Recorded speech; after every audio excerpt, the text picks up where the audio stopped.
Fujifilm is a well-known company that has been making cameras for 50 years, and about 5 years ago, they introduced their X-Trans sensor design, which was advertised to be as good as the full-frame cameras, but with a sensor half the size, leading to a smaller camera and lenses. This is where they started to gain attention and build a following from Canon and Nikon DSLR shooters. Even though my wife owns an X-T1, I've never been too interested in it since I focus on video. And even though they've had video recording, it seems like it was added mainly to say that it has video. With the X-T2, Fuji has gotten serious with video, and I've got to say, I'm really impressed. Sitting looking at the stars, feel like traveling around in a space battleship. Things are turning upside down.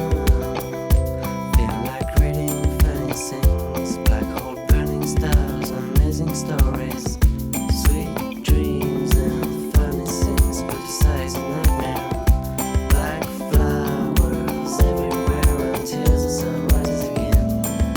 I would go ways anywhere. I tune in my head and I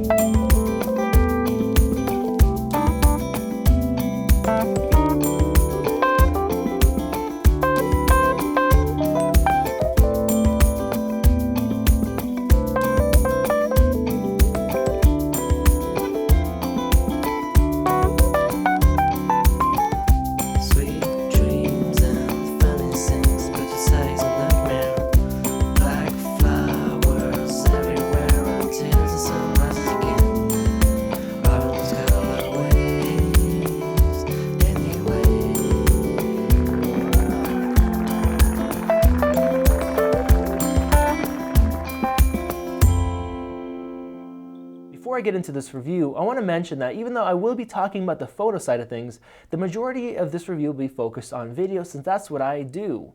Now, I want to mention that this video review has taken me more time than any other camera review that I've done. A lot of time to test the camera, to script everything together, to shoot it, to edit it, and I want to pack in as much useful knowledge into under a half hour as I can, and I think you guys are really going to enjoy this video. Now, for those of you guys who don't want to watch this whole video, I do have a 5-minute version of it with just the main, most important points for you guys to watch, so definitely go and check out my channel if you're interested in that video.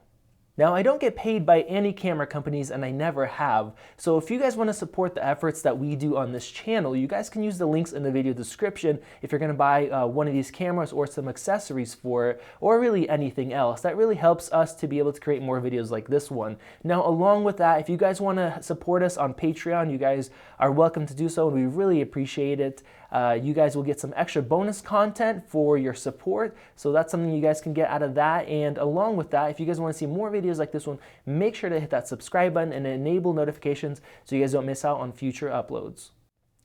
When I first read about the X-T2 announcement, I gotta say I wasn't very impressed. Yes, it does have 4K video, which is great, but honestly, there's all these companies putting 4K video into their cameras, but it's either lacking in some ways, it doesn't work great, or other problems like the 5D Mark IV, having a huge crop factor. So I decided to check out this camera anyways, and after using it for about 2 months now, using it at a wedding, using it at other paid and unpaid jobs, using it personally, some YouTube projects, I gotta say I am really impressed.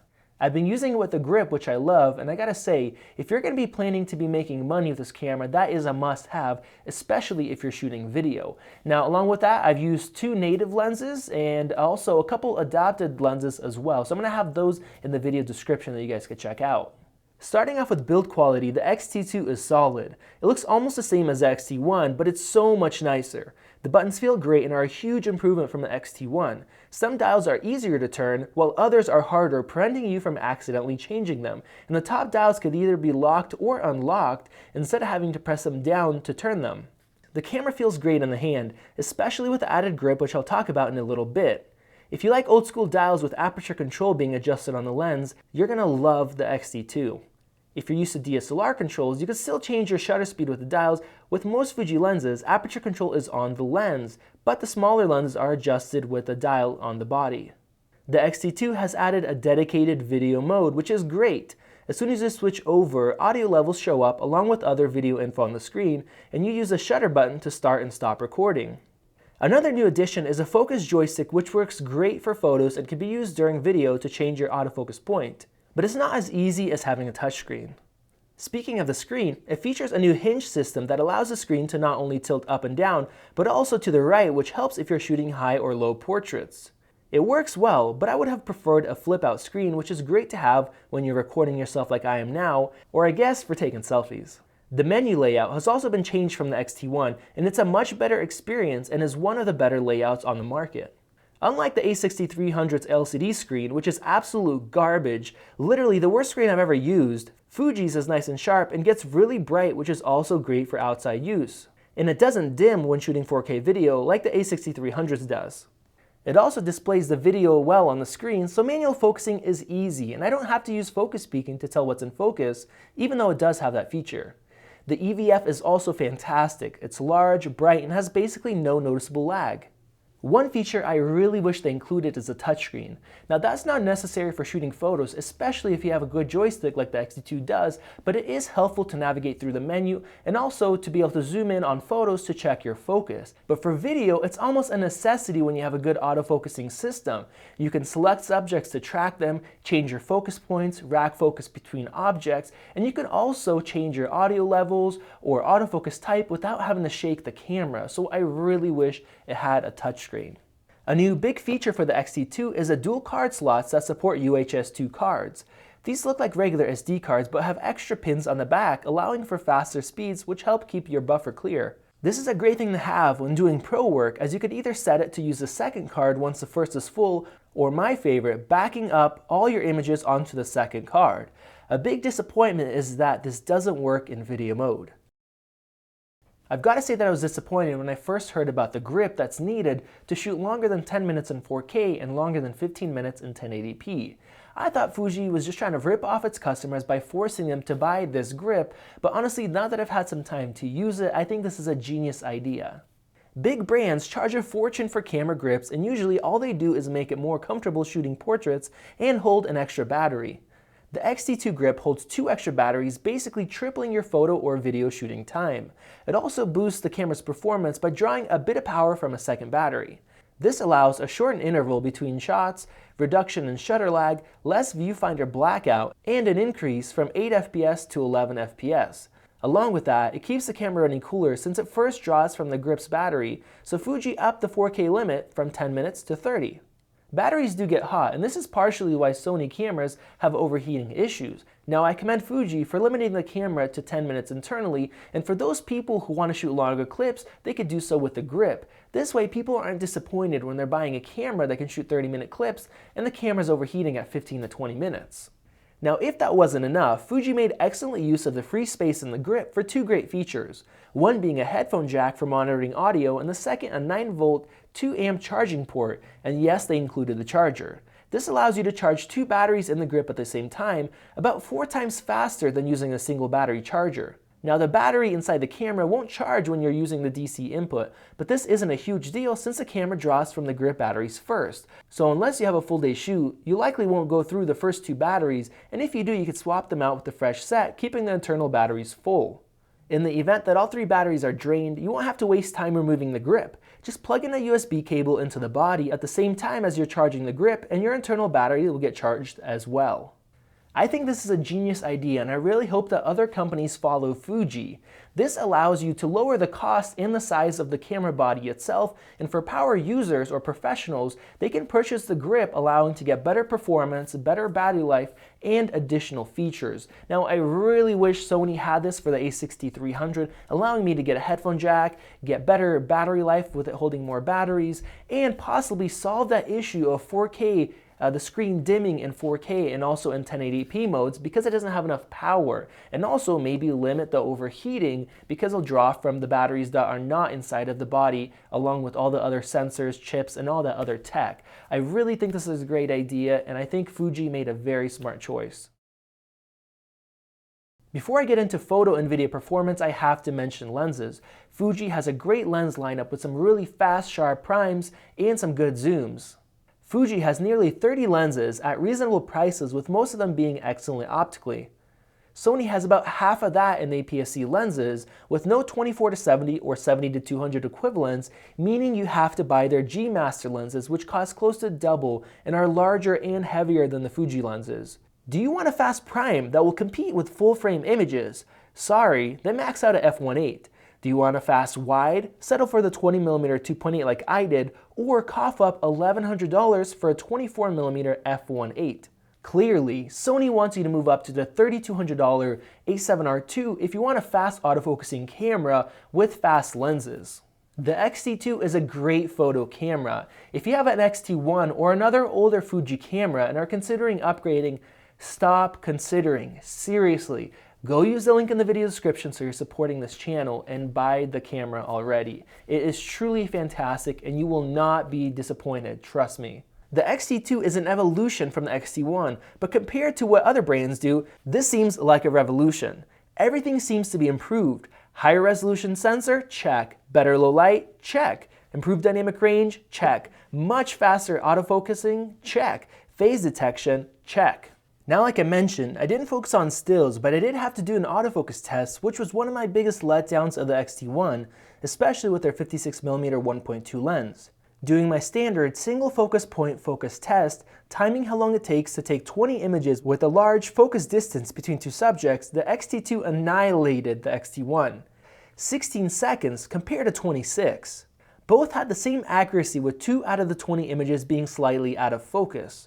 Doing a continuous autofocusing test, out of 34 images, the X-T1 only got 5 in focus. Now this is a slow focusing lens at f1.2, and that was an excuse in the past, but not anymore. In the X-T2 test, I set it to match the 8 FPS, and my assistant moved a bit faster this time, so I only took 29 shots. And out of those, 25 were in focus. Once again, I was shocked with this improvement. If you're looking for a mirrorless camera in this price range for a variety of types of photography, I would highly suggest this camera. I used to shoot wedding photography, and I know I can get great usable photos with this camera. As a matter of fact, go check out my X-T2 link in the video description and read all the reviews of how many DSLR shooters, many of them pros, are ditching their big cameras and moving over to the X-T2 for professional work. Alright guys, let's move on to the video portion. So in my overheating test, the X-T2 overheated after about... Just kidding guys, the X-T2 did not overheat. I'm so used to having to do these tests with all these small mirrorless cameras that are shooting 4K. Now I did test a camera side by side with the A6300, and the X-T2 got all the way up to the whole time through all 3 batteries, the 2 batteries in the grip and the internal one inside the camera. The A6300, testing it side by side, overheated after about 20 minutes in regular room temperature. So it's so nice to have a camera that shoots 4K and is not overheating. So I'm very happy about that. A huge selling point of this camera is the 4K, and it looks great. It does have a very slight crop of 1.17, which you don't really notice unless you're changing from 1080p to 4K mode. A 24-70 equivalent still feels like a 24-70 compared to the 5D Mark IV, which turns that into a 43-146 with its roughly 1.8 crop. This also means that the X-T2 uses more than double the data needed for 4K, which improves the video detail. If you checked out my 4K detail comparison, the X-T2 is almost as sharp as the A6300, and it leaves the 5D Mark IV in the dust. While the A6300 is a bit more detailed, the X-T2 definitely takes it in the color department with great looking colors out of the box without a huge need to do color correction, and it also does a better job in auto white balance. One big complaint about the A6300 is the rolling shutter. Yes, the Fuji is quite a bit better, even though it uses almost as much data. I'd even say it does better than the 5D Mark IV, which has less than half of the data to deal with in 4K. I'd say as long as you're not swinging your camera around like I was in these tests, you'll be just fine. I've tested out a lot of color profiles, and I've got to say my favorite is the Astia picture profile with the shadows boosted by 2 and the highlights down by 1. It provides a very nice looking balanced image that doesn't need extra color correction or grading when you're editing, as long as you have the exposure right. If you're going to be color grading or matching other cameras, the Pro Negative Standard mode provides a flat image profile that's perfect for grading. But be aware that you won't get more dynamic range over the Astia picture profile, so don't use it just for that. Comparing the Fuji standard profiles to Sony's, the Sony definitely takes advantage in dynamic range like it typically does comparing to other brands. The Fuji dynamic range isn't bad, it's just about average for a camera in this price. Surprisingly, Fuji also launched F-Log with this camera. Now log is an ultra flat profile that almost looks gray or black and white, and it needs to be stretched out and really manipulated in post, but it provides a lot more dynamic range. Comparing F-Log to the standard picture profiles, there is definitely a big dynamic range improvement. But like usual, with log profiles, we have more noise and a lot more work needs to be done in post to get the colors to look good. Log is something I don't use often, but it's really useful in extreme circumstances like this shot, when the subject is indoors with a really bright background that would otherwise be blown out. Unfortunately at this time, F-Log is only available when using an external recorder, but there is a chance that they will update the camera to allow internal recording just like Sony offers with their cameras. Now let's talk about low light. The X-T2 does a good job, but it doesn't match up to the A6300.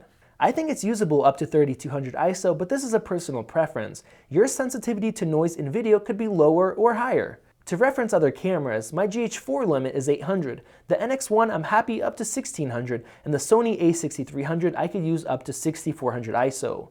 It's rare that I have to shoot above 3200, but it's nice to know you can get decent footage when you need it, so I wish that it performed a little bit better. When shooting stills, the Fuji is about as clean as the A6300, but in video it's worse, so I'm guessing Sony does a better job at denoising, and using a bit more of the sensor helps as well.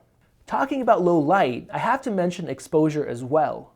If you looked at my low light comparison, the Fuji is darker than the Sony. It's true that not all ISOs are created equal. One camera's ISO 3200 could actually be 3000, when another brand's 3200 could realistically be about 2000. From my experience, Sony seems to expose brighter than other brands like Canon or Panasonic.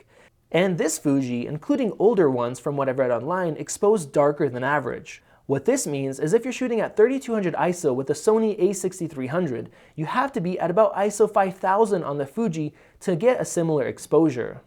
This was an issue when I started working with this Fuji because I'd constantly be underexposing and crushing the blacks. And if I first set up my exposure on my Fuji and then matched the settings on my Sony to do a comparison, I would blow out the Sony footage, which you guys can see in my video autofocusing comparison.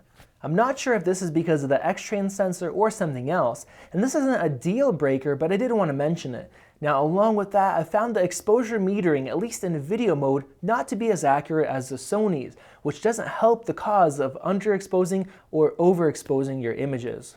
The X-T2's video autofocusing is one of the best in a large sensor camera. It tracks quickly and without the back and forth focus shifting of other cameras because of its phase detection. Listening to other camera reviewers that shoot video professionally like I do, more and more of them confess to using video autofocusing features as they become more reliable. Video autofocus is great for certain uses like gimbals, and this camera works great on one. When I compared it to the A6300, I was shocked at how well it performed, and in general using it, I was very impressed. As a reminder, this is Fuji's first serious video camera and they nailed it. Come on Panasonic, please step up your game. The last thing that I want to talk about in the video section of this review is the audio. While the preamps aren't bad, the levels on the screen itself are a little bit too sensitive. It makes it seem like you're getting close to blowing out your audio, when in fact you're not. On a few of my shoots, when I went over to edit, it was about 12 decibels too quiet, even though it seemed to be proper on the actual screen itself. That caused me to have to raise up the levels, introducing a lot more noise from the preamps. Now I know what you're going to say, shouldn't you be using headphones to monitor your audio? And this is where we have another issue. In my testing, I found that the camera lowers the levels if it senses that you're blowing out or you're peaking your audio. Now this may sound like a good thing, but if you're trying to set your audio levels and you're trying to hear when audio is peaking out and then lower that by say 6 decibels, you can't really do that. If you have your audio set too loud, as soon as the subject starts talking, the camera lowers down the gain and everything sounds great. As soon as they stop talking, like I do right now, instead of having the level stay the same, it takes off that limiter and your noise floor shoots up. That introduces a lot more background noise since your levels are set too high. And it just makes it really difficult because if you're trying to base off that to set your levels, just do a proper level without being too quiet or too loud, It's really hard to do that, and the levels on the screen being too sensitive, showing that you're peaking all the time, that makes it difficult as well. So this is a decent issue, nothing you can't work around. If you get more used to the camera, you can kind of see what works the best, but this is something they can fix in a firmware update, so I hope they do address these issues.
While this camera isn't perfect, it's an absolutely fantastic all-around camera.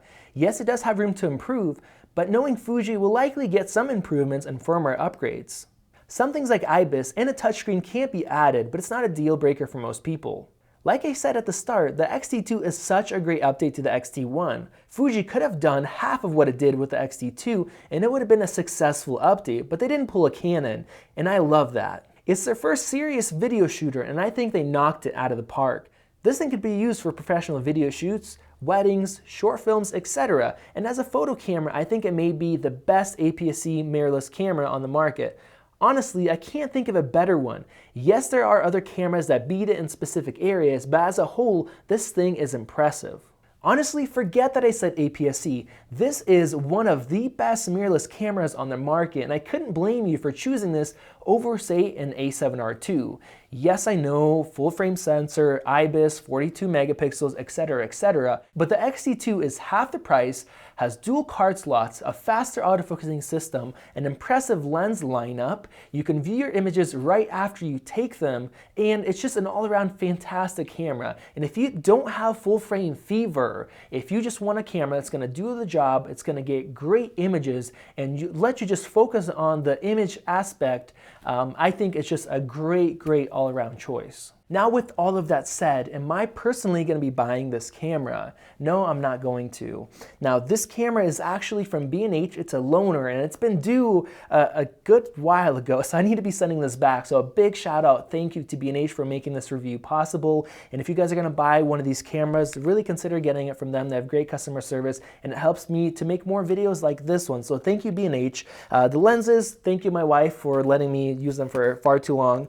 But it's a fantastic camera, and the reason I'm not going to be buying one is my specific needs. Now, just because I won't be buying it doesn't mean there's anything wrong with the camera. It's an absolutely fantastic camera, but my specific needs is I really want something with IBIS for my next set of cameras. I love these 50 to 100 and 18 to 35 lenses that I'm shooting with right now, specifically for weddings. They're zoomed, so it's convenient, and they're fast with nice background blur. And pairing this with IBIS would have been absolutely great, and having a touchscreen would be great as well. So that's really what I'm looking for in my next cameras.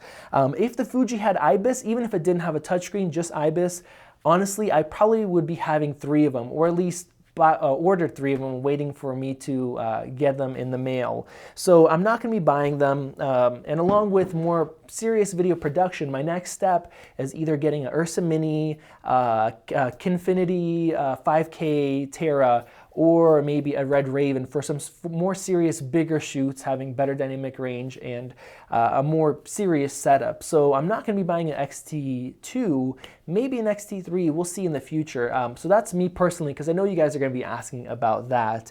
So it's a great camera, and don't let me not buy one stop you from buying one. I hope this video has been helpful to you guys. Honestly, this is the most thoroughly I've tested a camera. Not saying that I don't test other cameras thoroughly, but this is a new camera system, and I really wanted to know the full insides, all the different performance aspects, and not rush out a review like many YouTubers do just to get it out before other people do. I hope you've been able to tell that in this review in different aspects that, you know, other reviewers just didn't even mention at all or don't even know. So if you guys enjoy this video and you guys are going to buy one of these cameras, please consider using one of my links. It's going to make more like these possible. And if you guys want to support us on Patreon and get some bonuses, you guys could definitely do that. There's a link in the description.